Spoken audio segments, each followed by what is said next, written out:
Assalamualaikum warahmatullahi wabarakatuh. Adik-adik siswa sekalian, apa kabarnya hari ini? Semoga dalam keadaan sehat walafiat. Alhamdulillah, pada semester genap kali ini kita bisa bertatap maya kembali guna untuk melaksanakan kegiatan aktivitas pembelajaran di masa pandemi saat ini. Sebelum kita memulai aktivitas pembelajaran hari ini, marilah sama-sama kita buka dengan berdoa. Berdoa dimulai.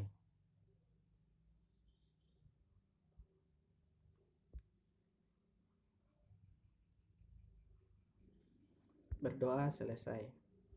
Adik-adik siswa sekalian, di semester genap ini untuk mata pelajaran matematika di kelas 9 ini kita akan mempelajari sebanyak 3 bab. Di bab pertama ini kita akan membahas terkait dengan transformasi. Transformasi. Pernahkah kalian mendengar istilah tersebut? Jika kalian belum pernah mendengar istilah tersebut, maka melalui kesempatan kali ini kita akan mempelajari materi tersebut. Untuk pertemuan kali ini kita akan membahas materi terkait dengan refleksi.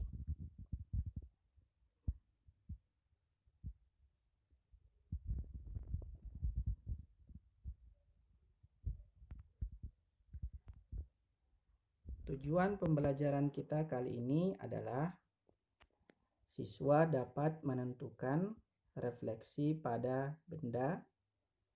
Yang kedua, siswa dapat menentukan refleksi pada bidang datar. Dan yang ketiga, siswa dapat menentukan refleksi pada koordinat kartesius. Oleh karena itu, diharapkan kalian sudah siap untuk menerima pembelajaran kali ini. Kita bahas yang pertama, yaitu terkait dengan pencerminan pada suatu benda. Coba kalian amati foto serta teks yang ada di slide ini. Ini merupakan salah satu contoh bentuk pencerminan bangunan pada air. Ini bisa kita temui dalam kehidupan sehari-hari. Inilah salah satu contoh dari bentuk transformasi, yaitu pencerminan atau refleksi. Dari penjelasan ini dapat kita pahami bahwa refleksi ataupun pencerminan itu adalah salah satu jenis transformasi yang dapat memindahkan setiap titik pada suatu bidang atau bangun geometri dengan menggunakan sifat benda dan bayangannya pada cermin datar. Selain contoh gambar bangunan tadi di atas, dapat pula kita temui dalam keseharian kita, yakni contohnya ketika kita bercermin. Itulah salah satu contoh refleksi ataupun pencerminan di dalam kehidupan sehari-hari. Bagaimana refleksi dan pencerminan pada bangun datar? Melalui tampilan slide ini kita bisa melihat gambar jajar genjang atau segi 4 ini, jajar genjang PQRS. Ini gambar yang ada di sebelah kiri ini. Yang ini ya. Ini merupakan gambar persegi ataupun jajar genjang yang utama. Kemudian terdapat suatu cermin. Ini cermin. Cermin ini sudut alfa. Kemudian bayangannya. Hasil bayangannya ini adalah seperti ini. Jadi bayangan titik P, bayangannya adalah P aksen, ada tanda koma di atas. Begitu juga Q, maka bayangannya Q aksen. S di sana di atas S aksen dan R aksen. Inilah salah satu contoh refleksi di dalam bangun datar. Oke, penerapannya di dalam bangun datar. Oke, untuk langkah-langkahnya bisa kalian pahami berdasarkan penjelasan melalui slide ini. Yang pertama, sifat bayangan benda yang dibentuk oleh pencerminan diantaranya sebagai berikut. Bayangan suatu bangun yang dicerminkan memiliki bentuk dan ukuran yang sama dengan bangun aslinya. Oke. Dari penjelasan ini dapat kita ketahui bentuk segi 4 PQRS ini sama halnya dengan bentuk PQRS yang menjadi bayangannya. Dia tidak merubah bentuknya. Oke.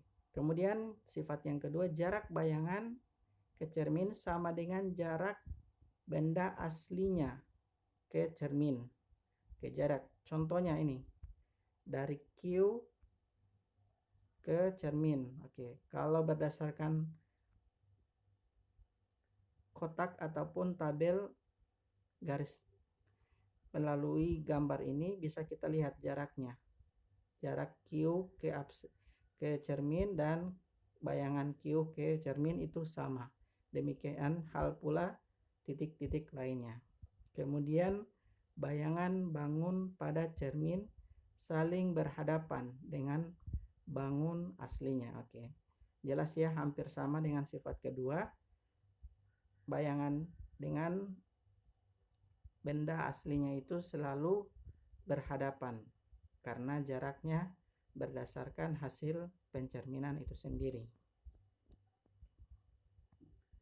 Kemudian yang ketiga, yakni pencerminan terhadap diagram Cartesius. Oke. Perhatikan segitiga yang ada warna merah ini.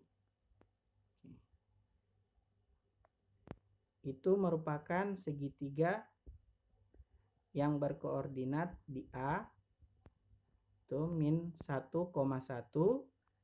B min 1,3, dan C 6,3. Oke. Gambar segitiga ABC ini direfleksikan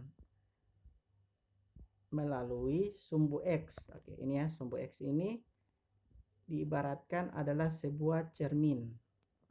Oke.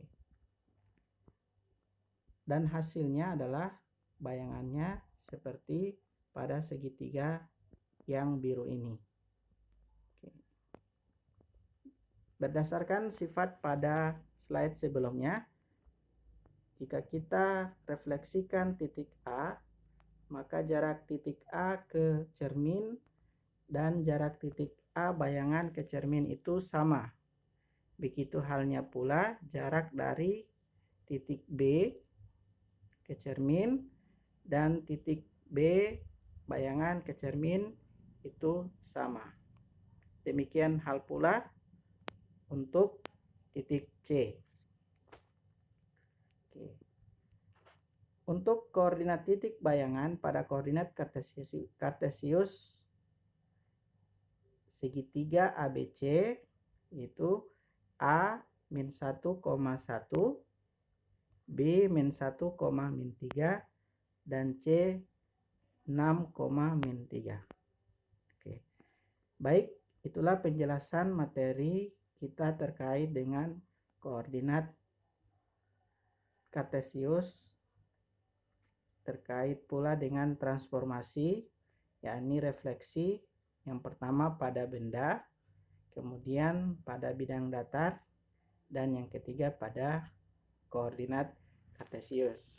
Diharapkan kalian bisa memahami penjelasan materi kita hari ini dan semoga kalian bisa mengulanginya di rumah. Baik, marilah sama-sama kita tutup pembelajaran hari ini dengan melafazkan hamdalah. Alhamdulillahirabbil alamin. Dan semoga kalian bisa mengulangi dan mengerjakan latihan soal setelah video berikut ini. Dan selalu ingat 3M, selalu memakai masker, kemudian selalu mencuci tangan dengan air sabun dan air yang mengalir, dan yang ketiga menjaga jarak. serta menghindari kerumunan. Demikian, Assalamualaikum warahmatullahi wabarakatuh.